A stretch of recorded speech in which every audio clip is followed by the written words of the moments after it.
नमस्कार, news track के Y factor में आपका स्वागत है। मैं हूं योगेश मिश्र। आज जब भारत का आदित्य L1 उपग्रह सूर्य के बारे में पता करने के लिए सूर्य की यात्रा की तरफ चल निकला है, तब एक सवाल बहुत मौजूद हो जाता है कि आप और हम यह जरूर सोचने लगेंगे कि आखिर सूर्य का रंग कैसा है। हम सुनते आ रहे हैं कि सूर्य एक दहकता आग का गोला है। आग का रंग जरूर लाल होगा या केसरिया। सूर्य अगर दहकते आग का गोला है तो आखिर हमारा आदित्य L1 वहाँ कैसे सुरक्षित होगा।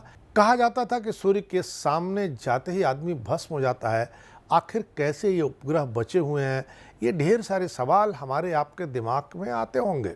हम आज आपको बताते हैं कि आखिर सूर्य का रंग है कैसा। सूर्य अन्वेषण में कदम रखते हुए भारत के अंतरिक्ष कार्यक्रम में यह एक महत्वपूर्ण उपलब्धि है। हो सकता है आने वाले समय में हमारी यह उपलब्धि सूर्य के रंग के बारे में बताने में कामयाब हो, लेकिन अभी तक जो कुछ पता है उसके आधार पर हम कह सकते हैं कि रंग के बारे में आपकी व्याख्या, रंगों के काम करने के तरीके, हमारी आंखें देखने के तरीके और हम जिस हवा के माध्यम से देखते हैं उन सब पर निर्भर करता है। दरअसल इसमें थर्मोडायनामिक्स का मामला है। थर्मोडायनामिक्स यह बताता है कि कैसे तापमान वस्तुओं के व्यवहार को प्रभावित करता है। थर्मोडायनामिक्स के तहत वैज्ञानिकों ने ब्लैक बॉडी की अवधारणा डेवलप की है। ब्लैक बॉडी का मतलब एक ऐसी वस्तु है जिस पर पड़ने वाले सभी तरह के विकिरण को वह सोख लेती है। वह वस्तु अपने चारों तरफ किसी भी विकिरण के अभाव में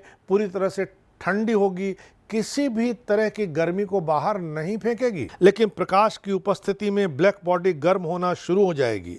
जैसे ही उसने ऐसा किया, यह उस गर्मी को प्रकाश के रूप में रिफ्लेक्ट करेगी, पूरे स्पेक्ट्रम में प्रकाश फैलाएगी। तापमान के आधार पर उस प्रकाश की चमक एक विशिष्ट रंग में चरम पर होगी। सूर्य एक अत्यधिक गर्म गैस का गोला है जो ब्लैक बॉडी के रूप में काम करता है। इसके और एक वास्तविक ब्लैक बॉडी के बीच सबसे बड़ा अंतर इसके वायुमंडल में हाइड्रोजन और अन्य तत्वों की उपस्थिति है।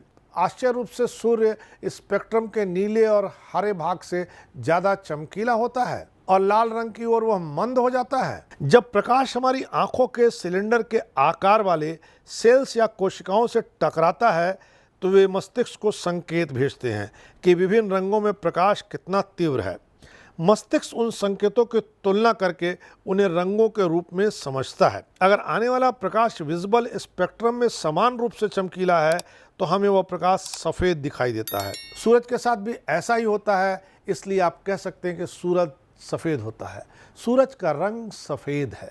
हालांकि यह बात आपको बहुत आसानी से गले उतरने वाली नहीं है, लेकिन जैसे जैसे शोध आगे बढ़ेंगे आपको यही सत्य और यही तथ्य हाथ लगेगा। अंतरिक्ष में चहलकदमी कर रहे अंतरिक्ष यात्रियों को सूर्य सफ़ेद रंग में ही दिखता है, क्योंकि वहाँ वातावरण में कोई हवा नहीं है।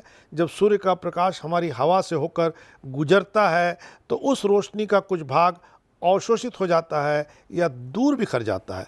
हालांकि सभी रंग समान रूप से प्रभावित नहीं होते। नीले सिरे की ओर प्रकाश लाल की तुलना में कहीं दूर तक बिखर जाता है, इसीलिए आपको आसमान नीला दिखाई पड़ता है। सूर्य नीले रंग के बराबर बैंगनी रोशनी नहीं उत्सर्जित करता है और हमारी आंखें भी बैंगनी के प्रति उतनी संवेदनशील नहीं हैं, इसलिए आकाश बैंगनी नहीं दिखता।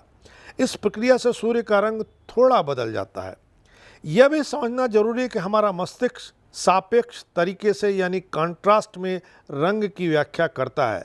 हम अपनी नज़र के क्षेत्र में एक वस्तु के रंग की तुलना अन्य वस्तुओं से करते हैं। यदि आकाश नीला दिखाई पड़ता है तो सूर्य भी हमें पीला दिखाई पड़ सकता है, लेकिन वह पीला नहीं है।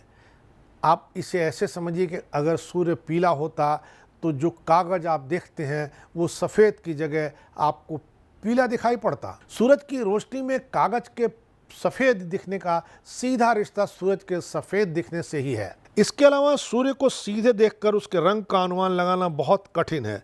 सूर्य को वैसे भी सीधे नहीं देखना चाहिए, क्योंकि सूर्य से आने वाली इंफ्रारेड रोशनी हमारे रेटिना को नुकसान पहुंचा सकती है। इसलिए जब आप किसी चीज़ को देख नहीं सकते हैं तो उसके रंग को बताना बहुत मुश्किल होगा।